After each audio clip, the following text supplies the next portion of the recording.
যদি না হয়, আপনারা যদি কার্যকর ব্যবস্থা না করেন, রাজপথে জনগণ নেমেছে, দাবি আদায় না করে রাজপথ থেকে জল ফিরবে।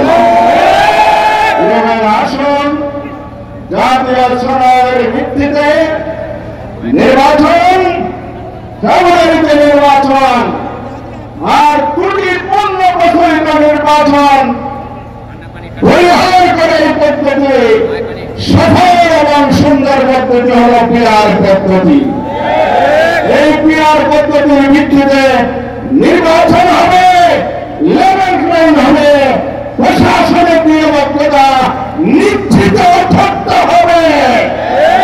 100 হলে বুকের বন্যা বাংলাদেশে হয়ে যাবে, চাঁদাবাজি সন্ত্রাস দূর হবে, ন্যায় বিচার ইনসাফ কায়েম হবে, জুলাই স্পিরিট বাস্তবায়ন হবে।